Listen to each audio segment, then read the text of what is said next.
Mohon bantuannya Kak. Saya sudah penggabungan saldo dari 2 BPJS TK. Apa harus ada paklaring dari kedua perusahaan?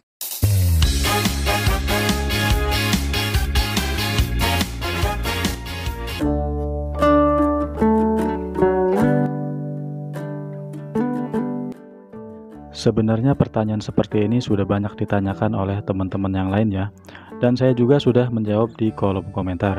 Oke, mumpung sekarang ada waktu senggang, saya coba buatkan videonya, agar kedepannya jika ada pertanyaan yang seperti ini lagi, saya tinggal kasih link video ini. Pertanyaannya adalah, apakah perlu paklaring dari kedua perusahaan apabila sudah dilakukan amalgamasi atau penggabungan saldo?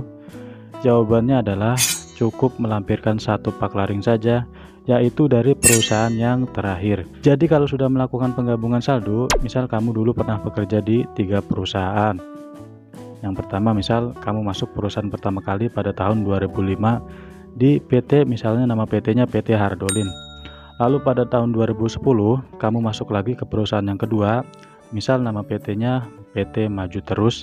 Dan yang terakhir, pada tahun 2020 kamu masuk lagi ke PT yang ketiga, misal namanya PT Selalu Jaya. Nah, ketika kamu resign, apabila memang saldonya sudah digabungkan, maka jika kamu berniat untuk klaim JHT, cukup lampirkan paklaring yang dari perusahaan tahun 2020 atau dari perusahaan yang terakhir saja, yaitu paklaring dari PT Selalu Jaya. Jadi untuk paklaring dari perusahaan yang pertama dan kedua tidak perlu dilampirkan lagi ya teman-teman. Lalu apa sih ciri-cirinya jika saldo kamu sudah digabungkan? Ciri-cirinya adalah ketika saldo JHT kamu sudah digabungkan, apabila kamu cek di aplikasi JMO, maka saldonya akan terkumpul menjadi satu ke dalam KPJ yang pertama kali kamu bekerja. Namun untuk perusahaan yang tertera adalah perusahaan yang terakhir. Maka jangan heran kalau nanti ada pertanyaan, kok saldonya pindah ke KPJ yang lama ya, bukan ke KPJ yang baru. Karena memang seperti itulah ketentuan dari pihak BPJS agar mereka mengetahui tahun berapa awal kepesertaan kalian bergabung dalam program BPJS Ketenagakerjaan.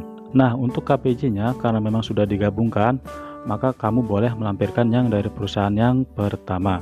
Misal kamu punya kartu fisika nih, misal kartunya ada 3 ya, maka cukup lampirkan yang dari perusahaan yang pertama saja, atau sesuai KPJ yang ada di dalam aplikasi JMO. Jadi rumusnya adalah kalau saldo kamu sudah digabungkan, maka untuk paklaring lampirkanlah cukup yang dari perusahaan terakhir saja. Dan kebalikannya, kalau KPJ atau kartu peserta, kamu boleh lampirkan dari perusahaan yang pertama. Ingat, paklaring yang dilampirkan yang dari perusahaan terakhir.